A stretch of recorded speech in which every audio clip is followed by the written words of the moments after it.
Hello and welcome to Big Awkward Games unboxing video of the new Magic the Gathering Commander 2016 deck, Open Hostility.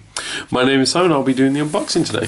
So what I'm going to do is open this up, show you what you get inside. This isn't an in-depth analysis of the deck or anything like that, this is just showing you what you get in the box, just so you hopefully have an idea of what you're getting yourself into with this new 4-colour commander. So the thing with Commander 2016 is that they've introduced these new 4-colour commanders, which is really cool. It's something that's sort of been missing for a while from Commander. So I'm going to use the oversized card here to start with. So this deck you get Saskia the Unyielding, who's got a very certain quite obvious theme to him there. So he's black, red, green, and yellow and white. He's a 3/4 human soldier with vigilance and haste, and he enters the battlefield. As he enters the battlefield, you get to choose a player. Whenever a creature you control deals combat damage to a player, it deals that much damage to the chosen player. Like I said, the deck's called Open Hostility, and right from the get-go you can see that. If you're into your aggressive plays, this is the guy for you. So let's take a look at the deck itself. So you get this cardboard box for the deck. It's okay for keeping the deck in, but as soon as you sleeve it, you're not going to be able to fit the deck in there anymore. So just be good for keeping things, your spares and stuff like that for the deck. You also get this fold-out leaflet, which quickly explains Commander itself. Then it goes through the little bit of story for the main commander, which is Saskia, and then each of the 3 smaller commanders, and I'll explain how they work when we get to them. Also some rules on how to play Commander. And then if we flip it over, a little bit of information on a suggested way to play the deck, which is just really aggressive and just attack.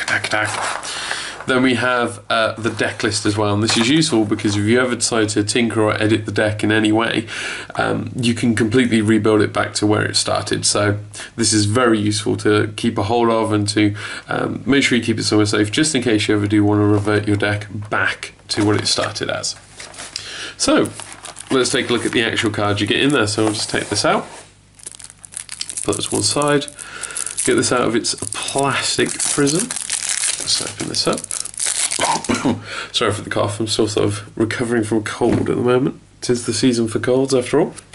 So this is the normal version of Saskia, so I'm just going to put that down next to his oversized card. So we have 3 other commanders in here we can use really. So we have Ravos Soul Tender. So there's 5 mana, black and white. He's a human cleric 2/2 with flying. Other creatures you control get +1/+1. At the beginning of your upkeep, you may return target creature card from your graveyard to your hand. That's really nice bit of recurrence getting your creatures back, especially if someone's just done a mass board wipe. He also has the new mechanic Partner. So the way Partner works, you can have 2 commanders if they both have Partner. So as long as both of them have the Partner mechanic, you get 2 commanders. How cool is that? It just completely opens it up to all these different deck building ideas by having the ability to have 2 commanders. It's just a really cool idea. I really like it. So that's Ravos. We have Tana the Blood Sower. So 4 mana, she's red and green. It's an elf druid 2/2 with trample, and whenever she deals combat damage to a player, create that many 1/1 green sapling creature tokens. The generation of toklings, sapling tokens, toklings. She also has Partner mechanic. And then we have Timna the Weaver, I believe I've said that right. 3 mana, white and black, human clerics, again 2/2 with lifelink. At the beginning of your post-combat main phase, you may pay X life, where X is the number of opponents that were dealt combat damage this turn. If you do, draw X cards. So I mean, on average it's going to be 1 or 2, but you might get that occasional 1 in a big multiplayer game where it's 3 or 4 or something, so it's quite cool. And again, Partner. So as you can see, there's quite low power and toughness there across the commanders, but some really neat abilities, and a lot of it focused on combat damage. So you're going to see that theme throughout. So you get tokens in here, and as you can see, loads of sapling tokens, but don't worry, flip them over to the other side and you have more sapling tokens. Ha ha ha, they tricked you. So yeah, so loads of sapling tokens. And what I'm going to do now is just have a look through the deck. I'm not going to focus on every single card because we'll be here forever. I'm just going to highlight some of the more unique ones because there are some unique printings to Commander 2016, and I'll go through and highlight some of those so you can have a look. So for example, Evolutionary Escalation. 2 mana enchantment. At the beginning of your upkeep, put 3 1/1 counters on target creature you control, and 3 1/1 counters on target creature an opponent controls. So every turn you're going to have to make a decision which of your creature gets buffed and which of your opponent's creature also gets a little buff. So you can spread the love around, or you can focus on just one ally. It's all down to the politics of Commander. So really neat card, even sheer escalation. Frenzy Fugu. Oh, I can't pronounce that word, I'm sorry. 4 mana enchantment aura, and when it enters the battlefield or at the beginning of your upkeep, gain control of enchanted permanent until end of turn. Untap that permanent, it gains haste until end of turn. It just means it's going to be passing around the table a lot, switching control, but you get to have it during your turn, and it gains haste, so really neat enchantment. And they can't be angry, you can just say, I'm just borrowing it. Silver and Reclamation, 5 mana, green and white instant. Exile up to 2 target artifacts and or enchantments, just good removal. And it has basic land cycling, which is your returning mechanic from Commander 2016. 2 mana, 2 colourless mana, and discard the card to search your deck for any basic land type. And this is incredibly useful because you're running a 4-colour deck. You need access to your 4 different types of mana. So being able to do a basic land cycle just means you've got access to the lands that you need.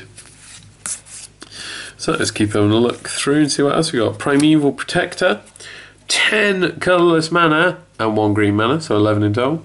It's an avatar, it's a 10/10, but however that massive cost is slightly lowered because it costs 1 less to cast for each creature your opponents control. So in some games of Commander, this is a 1-drop.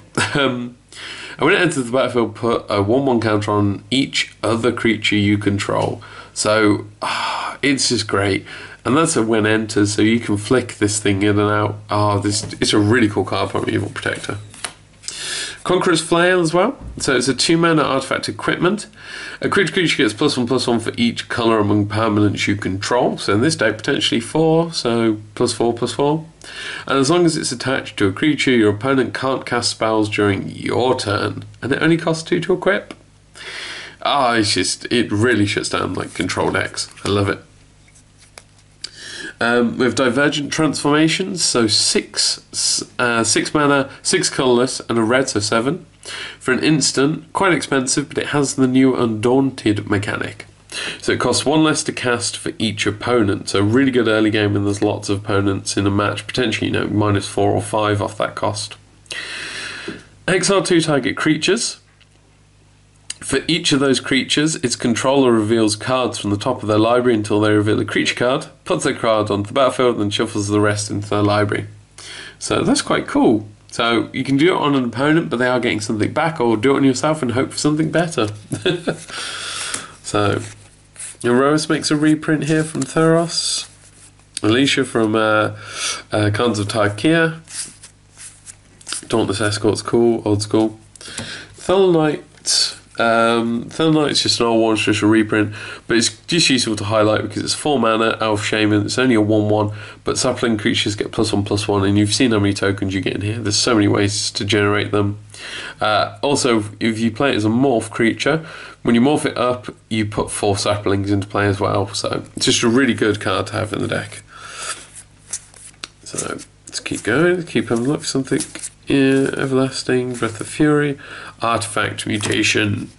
So green and a blue, red and a green. For an instant, destroy target artifact, it can't be regenerated, and then get X 1/1 green saplings, where X is that artifact's converted mana cost. You can really see the amount of saplings this wants to make. Yeah, there's quite a few cards in here as well. You do get cards, things like Caves of Koilos, I'm not a massive fan of these in Commanders because Commander games tend to go on quite long because it deals the damage to you to get access to that white and black, so I'm not a huge fan of those ones. But things like Dragon Skull's Summit's really cool, and not Coulson, Rebound Crag and stuff like that, but I suppose the intention with this deck is the fact that you're hopefully going to try and get your creatures out and deal damage as fast as possible, so pinging yourself for 1 or 2 every so often shouldn't hurt too much. Grave Upheaval's a new one. 6 mana, black and red for sorcery. Put target creature card from a graveyard onto the battlefield under your control, and it gains haste. kill off their big nasty thing, and then you get a turn playing with it at least. And it has basic land cycling just in case it gets stuck in your hand. Treacherous Terrain's awesome. 8 mana, red and green, for a sorcery that deals damage to each opponent equal to the number of lands that player controls. Oof, so much damage you could potentially do late in the game, and again, basic land cycling. Speaking of basic lands, you get all the basic lands you should need in there. And then we're on to the non-basics, things like Command Tower and stuff like that, just help you fix the mana that you need, because again, because you are 4-colour, even things like Evolving Wilds and Terramorphic Expanse are useful to have, because you need to have access to those colours to fully utilise the deck as and when you need it. So there you go, that is everything in the Open Hostility. It's definitely the more aggressive of the 5 decks. It's quite creature heavy as well. I think there's quite a bit of room for improvement out of all the decks of this one. I think there's still a bit torn on it. It could be more aggressive, basically, but then you make a massive gambling commander by being that aggressive, because you can burn out very fast.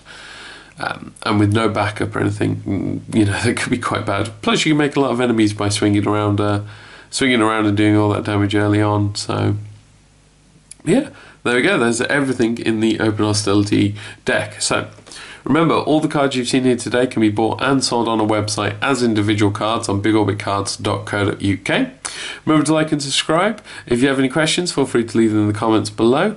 Feel free to check out my other Commander 2016 unboxings as well if you want to see what's in the other 4 decks from the set as well. Other than that, I hope you've enjoyed watching, and I'll see you next time. Bye.